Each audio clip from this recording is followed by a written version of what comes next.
Movie की शुरुआत में हम एक मुर्दा घर में एक बौने आदमी को देखते हैं जो उस जगह की देखभाल करता है। उन्हीं लाशों के बीच एक लड़की की नई लाश आई है और वो लड़की बहुत खूबसूरत है। तभी वहाँ एक बुजुर्ग औरत आती है। वो कहती है कि उसकी बेटी मर गई। वो बौने आदमी से रिक्वेस्ट करती है कि वो उसकी बेटी की लाश को वहाँ रख ले, पर बौना आदमी कहता है कि इस मुर्दा घर में अब जगह नहीं बची है, यहाँ पहले से ही एक लड़की की लाश पड़ी है। अब वो औरत कहती है कि फिर मुझे उस लड़की से एक चीज चाहिए, वो चीज शांति के साथ मेरी बेटी को जन्नत पहुँचा सकती है।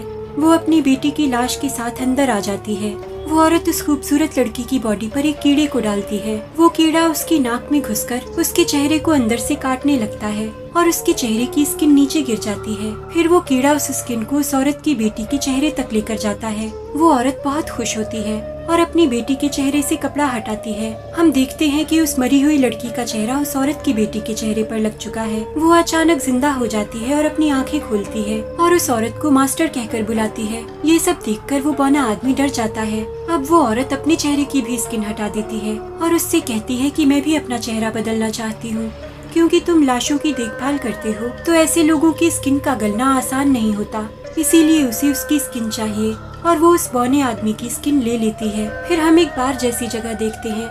यहाँ हम उसी लड़की को देखते हैं जिसे पिछले सीन में उस औरत ने उस खूबसूरत लड़की का चेहरा दिया था। इसका नाम रोंग होता है। यहाँ एक आदमी उसके साथ जोर जबरदस्ती करने की कोशिश करता है तो वो उसे जान से मार देती है। यहाँ हम रोंग के साथ एक और लड़की को देखते हैं जिसका नाम बाइलिंग है। अब वो दोनों मिलकर वहाँ के सभी आदमियों को मार देती हैं और फिर वहाँ से भाग जाती हैं। इस बात की खबर राज्य के सेनापति और एक विच हंटर को लगती है तो वो इस कत्लेआम वाली जगह पहुँचते हैं। विच हंटर कहता है कि इस राज्य पर मुसीबत आने वाली है। जिन्होंने ये काम किया है वो डायने हैं और हमें उन्हें किसी भी कीमत पर पकड़ना होगा। फिर हम उन दोनों डायनों को अपनी मास्टर के पास देखते हैं। ये वही औरत है जिसने उस बौने आदमी की स्किन ले ली थी। मास्टर कहती है कि उन दोनों को नए शिकार करके उसके लिए आत्माएं लाने की जरूरत है और उसे एक पवित्र आत्मा की भी जरूरत है ताकि वो हमेशा के लिए खूबसूरत और जवान बन जाए। दूसरी ओर सेनापति अपनी इन्वेस्टिगेशन आगे बढ़ाता है तो उसे पता चलता है कि वो डायने इंसान को अपने वश में करके उनकी आत्माएं निकाल सकती हैं। इसीलिए वो अपने सैनिकों को होशियार और चौकन्ना रहने को कहता है ताकि उन डायनों के सामने आते ही उन्हें पकड़ा जा सके। फिर हम वांग नाम के एक आदमी को देखते हैं जो कि पेशे से पेंटर है। उसकी बीवी बहुत बीमार रहती है, इसीलिए वो उसके लिए दवा लेने के लिए एक वैद्य के पास पहुंचता है। उधर पास ही एक शराब खाने में रोंग और बाइलिंग लोगों की आत्माएं लेने आई हैं। वहाँ एक आदमी रोंग को परेशान करने लगता है। तभी वांग वहाँ आकर उस आदमी के सर पर कुर्सी मारकर उसे बेहोश कर देता है और रोंग को एक लाचार लड़की समझकर बचा लेता है। रोंग उसे देखते ही पहली नजर में उसकी दीवानी हो जाती है। तभी वहाँ बाइलिंग आ जाती है और वांग की आत्मा लेने की कोशिश करती है पर ले नहीं पाती क्योंकि वो एक पवित्र आत्मा है और इस सब के चलते वांग बेहोश हो जाता है। तभी वहाँ सेनापति आ जाता है और उन दोनों डायनों को वहाँ से भागना पड़ता है। अगली सुबह वांग को होश आता है और सेनापति जो वांग के बचपन का दोस्त भी है उससे पूछता है कि तुम शादीशुदा शरीफ आदमी होकर ऐसी जगह पर इतनी रात को क्या कर रहे थे। वांग बताता है कि वो बस वहाँ अपनी बीवी के लिए दवा लेने आया था। अब सेनापति अपने सैनिकों से वांग को डायन का डिस्क्रिप्शन देने को कहता है ताकि वो उसकी पेंटिंग बना सके और उन लोगों को उसे खोजने में आसानी हो। वांग उसी के मुताबिक पेंटिंग बना देता है और वो पेंटिंग बाइलिंग की होती है। हम फिर से उन दोनों डायनों को अपनी मास्टर के पास देखते हैं। यहाँ वो उन दोनों को डांटती है कि वांग की आत्मा एक पवित्र आत्मा है, वो उसकी आत्मा लेकर क्यों नहीं आई। रोंग बताती है कि वहाँ डायनों को पकड़ने वाले लोग आ गए थे, इसीलिए उन दोनों को वहाँ से भागना पड़ा, लेकिन वो उसे यकीन दिलाती है कि वो वांग की आत्मा को उसके लिए ले आएगी। मास्टर वहाँ से चली जाती है। अब बाइलिंग रोंग को एक पेंटिंग दिखाती है जो वांग की है। उस पेंटिंग को खुद मास्टर ने बनाया है। रोंग उसे देखकर हैरान हो जाती है। उसे लगता है कि मास्टर वांग से प्यार करती है, पर बाइलिंग उसे बताती है कि ये वांग की नहीं बल्कि उसके पूर्वज की पेंटिंग है। बहुत साल पहले मास्टर को वांग के पूर्वज से प्यार हुआ था, पर जब उन्हें पता चला कि मास्टर एक डायन है तो उन्होंने उन्हें मारने के लिए शिकारी को बुलाया। तभी से मास्टर को वांग के परिवार की पवित्र आत्मा चाहिए और अब केवल वांग ही ऐसा है जिसकी आत्मा पवित्र है। उससे मास्टर न केवल हमेशा के लिए खूबसूरत और जवान हो जाएंगी बल्कि उनका बदला भी पूरा हो जाएगा। फिर हम वांग की वाइफ आरुओ को देखते हैं जिसकी हालत बहुत खराब है। वांग को अपने हेल्पर से पता चलता है कि वैद्य की दुकान पर कोई नहीं था, पर वहाँ से उसे एक नोट मिला है जिस पर लिखा है कि शहर के दक्षिण भाग में 9 मील दूर दवा का पता लगाओ। इसीलिए वांग उसी दिशा में जाता है और जंगल में पहुंच जाता है जहां पर वो दोनों डायनी रहती हैं। यहाँ उसकी मुलाकात रोंग से होती है जिसे वो पहचान लेता है, पर उसे ये नहीं पता कि वो एक डायन है। वो देखता है कि रोंग के पास उसकी बीवी की दवाएं हैं। दरअसल उन दोनों डायनों ने वैद्य को किडनैप करके उससे दवाएं छीन ली थी और वो नोट जो वांग की हेल्पर को मिला था वो भी उन्होंने ही वैद्य की दुकान में छोड़ा था ताकि वांग को उस जंगल तक लाया जा सके। वांग रोंग से कहता है कि इन दवाओं से ही उसकी बीवी की जान बच सकती है। रोंग को जब ये पता चलता है कि वो शादीशुदा है तो वो थोड़ी मायूस हो जाती है, पर दिखाती नहीं। वांग उससे दवाई ले लेता है और उसका शुक्रिया अदा करके वहाँ से जाने लगता है, पर वहाँ से निकलते ही वो बाइलिंग को देख लेता है और उसे पहचान लेता है कि वो डायन है, क्योंकि उसी ने तो उसकी पिक्चर बनाई थी। वो डर के मारे रोंग के पास वापस आ जाता है, लेकिन जब बाइलिंग उसका पीछा करते हुए वहाँ भी आ जाती है तो रोंग वांग को बेहोश करके वहाँ से सेफली निकाल कर ले जाती है। रोंग को भी मास्टर के लिए वांग की आत्मा चाहिए, पर उसे मास्टर की बात याद आती है कि वो ऐसी आत्मा तभी हासिल कर सकती है जब उस आदमी को भी उससे प्यार हो जाए, तब वो कमजोर होगा और वही उसके लिए उस काम को अंजाम देने का सही मौका होगा। तभी वांग को होश आ जाता है। वांग देखता है कि रोंग के हाथ पर चोट लग गई है, तो वो उसे अपने साथ अपने घर आने को कहता है ताकि वो उसकी चोट ठीक होने तक मरहम पट्टी कर सके। रोंग राजी हो जाती है। वो उसकी मुलाकात अपनी बीवी से करवाता है और कहता है कि जब तक उसकी चोट ठीक नहीं हो जाती वो वहाँ रह सकती है। इधर उस विच हंटर को अपने जादू से पता चल जाता है कि वांग के घर पर कोई डायन है। वो वांग की हेल्पर से यही बात कहता है और उसे कागज पर लिखा एक मंत्र खाने के लिए देता है और कहता है कि उसे खाते ही उस डायन का असली चेहरा उसके सामने आ जाएगा। वांग जब अपनी पेंटिंग्स बेचकर शाम को घर लौटता है तो ये देखकर हैरान रह जाता है कि उसकी बीवी एकदम ठीक हो चुकी है। उसकी बीवी उसे बताती है कि ये सब रोंग की वजह से हो पाया है, उसी ने उसे ठीक किया है और वो इस बात के लिए उसकी बहुत शुक्रगुजार है। रात में रोंग जब बाथटब में होती है तो वांग की हेल्पर विच हंटर का दिया हुआ मंत्र खाकर उसकी ओर देखती है और रोंग की भयानक शक्ल उसके सामने आ जाती है। अब ये बात वो सेनापति को बता देती है कि रोंग एक डायन है। वो अपने सैनिकों के साथ वांग के घर आ जाता है, पर तब तक रोंग वहाँ से जा चुकी थी। उधर मास्टर फिर से रोंग और बाइलिंग को डांट रही होती है क्योंकि वो वांग की आत्मा लाने में नाकामयाब रही। साथ ही वो बाइलिंग से कहती है कि पूरे शहर में तुम्हारी तस्वीर लगाई जा चुकी है जो उनके लिए खतरा है। वो दोनों मास्टर से माफी मांगती है और कहती है कि वांग को किसी भी तरह पकड़ के लाएंगी। अगली सुबह वांग देखता है कि रोंग उसकी बीवी से मिलने आई है। उसकी दवा की वजह से वांग की बीवी अब बहुत बेहतर महसूस कर रही है। वांग कहता है कि उसकी वजह से ही उसकी बीवी की तबीयत बेहतर होती गई। वो जब तक चाहे उनके साथ रह सकती है। उसे खुशी होगी उसके वहाँ रहने से, क्योंकि वांग की बीवी उसे बहुत मिस करती है। रोंग कहती है कि वो बस एक शर्त पर रुकेगी, अगर वांग उसे पेंटिंग करना सिखाएगा तो।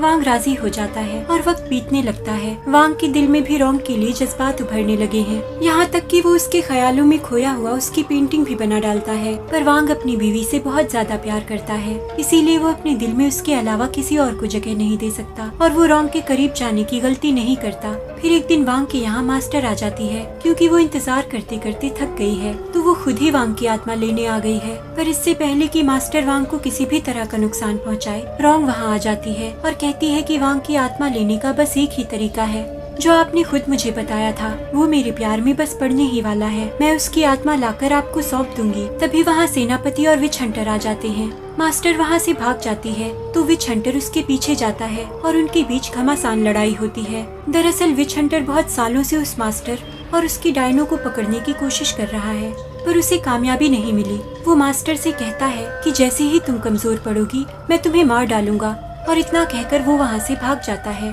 उधर सेनापति रोंग को पकड़ना चाहता है क्योंकि उसे शक है कि रोंग एक डायन है, पर वांग कहता है कि उसने तो उसकी और उसकी बीवी की जान बचाई है, वो डायन नहीं हो सकती। सेनापति को उसकी बात मानकर जाना पड़ता है। फिर हम रोंग को वांग की बीवी के साथ बैठे हुए देखते हैं। वो रोंग से कहती है कि उसे पता है कि वो उसके पति से प्यार करती है, पर उससे उसे कोई फर्क नहीं पड़ता। उसे डर बस इस बात का है कि कहीं उसका पति भी उससे प्यार न करने लगे। वो ये जीती जी बर्दाश्त नहीं कर पाएगी। अब रोंग उसे अपनी सच्चाई बता देती है कि वो एक डायन है और वो वहाँ वांग की आत्मा लेने ही आई है। वांग की बीवी कहती है कि उसे ये बात पहले से पता थी क्योंकि उसने उसे अपना चेहरा उतारते देख लिया था, और वो ये भी जानती है कि वो कभी वांग को नुकसान नहीं पहुँचाएगी और उसके रहते वांग किसी और से शादी नहीं करेगा। अगर रोंग सच में किसी को चोट पहुँचाना चाहती है तो उसके लिए रोंग को उसे चुनना चाहिए। सीन यहीं कट हो जाता है। अगले सीन में वांग की बीवी उसके पास एक खत लेकर आती है। जो रोंग ने लिखा था। इसमें रोंग ने वांग के लिए अपनी मोहब्बत का इजहार किया था। वो लिखती है कि वो उसके लिए परेशानी की वजह नहीं बनना चाहती, इसीलिए वो हमेशा के लिए उसकी जिंदगी से जा रही है। वो उम्मीद करती है कि वो हमेशा अपनी बीवी के साथ खुश रहे।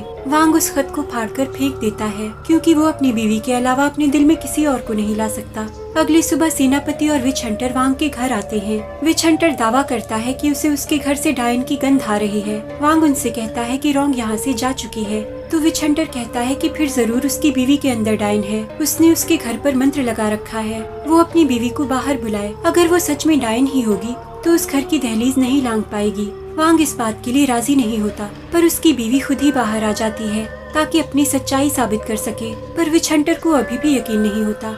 वो कहता है कि 7 दिन बाद जब डायन को नई आत्मा की जरूरत होगी तो वो कमजोर होने लगेगी और तब उसकी सच्चाई सब लोगों को पता चल ही जाएगी। वो और सेनापति वहाँ से चले जाते हैं। अब हम देखते हैं कि वांग की बीवी की तबीयत धीरे धीरे बिगड़ रही है। जब वांग उसके लिए कंसर्न होता है तो वो कहती है कि उसे लग रहा है कि उसकी बीमारी फिर से उभर रही है, पर वो चिंता न करे। रात में वांग की हेल्पर उसके पास आती है और यहाँ खुलासा होता है कि वांग की बीवी दरअसल रोंग ही है और उसने उसका चेहरा ले लिया है। और वो हेल्पर भी कोई और नहीं बाइलिंग है, जिसने हेल्पर का चेहरा ले लिया है। वो रोंग के लिए नई आत्मा लेकर आई है ताकि वो तरोताजा रह सके और उस पर किसी को भी कोई शक ना हो। वो ये भी कहती है कि मास्टर ने उसे वांग की आत्मा लेने के लिए बस आज रात तक का समय दिया है और मास्टर से झूठ बोलने का नतीजा वो जानती है। अगली सुबह सेनापति और विच हंटर वांग के पास आते हैं और बताते हैं कि डायन ने उसके घर से बाहर आकर उनके एक सैनिक को मार डाला और उसकी लाश के पास से उन्हें एक नोट और उसकी बीवी का हेयर पिन मिला है। वांग उस हेयर पिन को पहचान जाता है,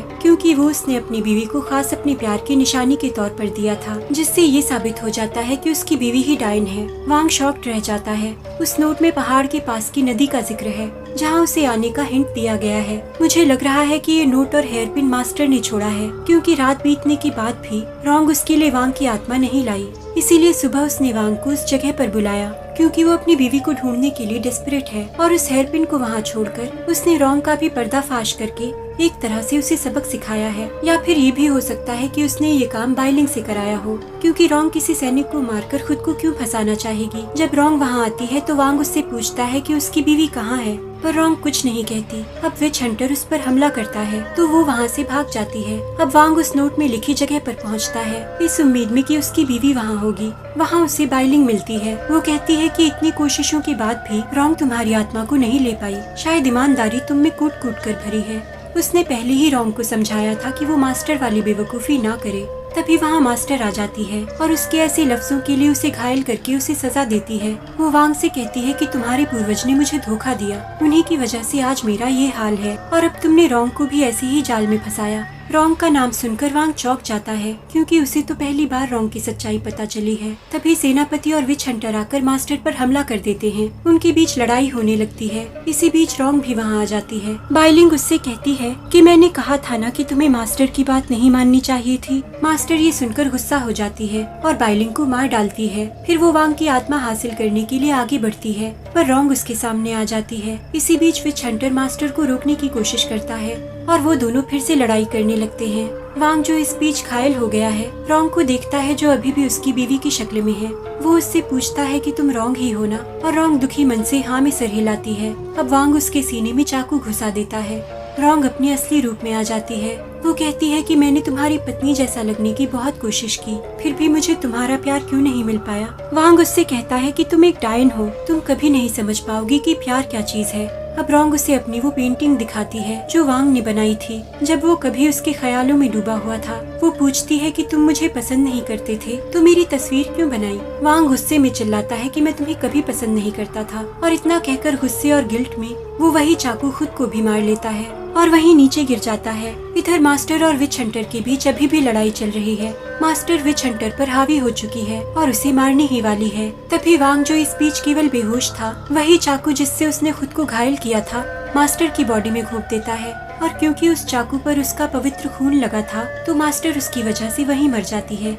फिर अगले सीन में वांग को अपने घर पर होश आता है। विच हंटर भी वहाँ होता है। वांग उठकर आईने में अपनी बीवी को देखता है। विच हंटर उसे बताता है कि उसकी बीवी की अपनी बीमारी की वजह से मौत हो गई है और आईने में उसका रिफ्लेक्शन केवल उसका भ्रम है। वांग कहता है कि अगर ऐसा है तो मुझे ऐसा क्यों लग रहा है कि मेरे दिल में कोई और औरत भी है। पर मुझे समझ नहीं आ रहा कि वो औरत कौन है। यहाँ हमें एक फ्लैशबैक दिखाया जाता है कि जब वांग ने खुद को मार लिया था तब विच हंटर ने रोंग से कहा था कि तुम्हारी वजह से वांग की मौत हुई है। रोंग कहती है कि वो किसी भी कीमत पर वांग को बचाना चाहती है और वो अपनी आत्मा वांग के शरीर में डाल देती है और खुद की जिंदगी उसके लिए कुर्बान कर देती है, जिससे वांग जिंदा हो जाता है। इसीलिए वांग को रोंग के पास होने का एहसास हो रहा था क्योंकि उसी की आत्मा उसमें थी, पर वांग इस बारे में भूल चुका है। इसीलिए जाने अनजाने उसका दिल रोंग के लिए धड़क रहा है। फ्लैशबैक खत्म होता है और वांग को रोंग का एक खत मिलता है जिसमें उसने लिखा होता है कि तुम अपनी बीवी से बहुत ज्यादा प्यार करते हो तो मैं उसे कैसे चोट पहुंचा सकती थी। इसीलिए मैंने उसका चेहरा नहीं लिया बल्कि अपने चेहरे और हड्डी को कई बार कई तरीके से काटकर उसकी पेंटिंग की तरह खुद को ढाल लिया और मैं उसकी तरह बनने की पूरी कोशिश कर रही थी। अगर मैं पूरी तरह तुम्हारी बीवी की तरह बन गई तो क्या तुम मुझसे प्यार करोगे? क्या ये सही होगा?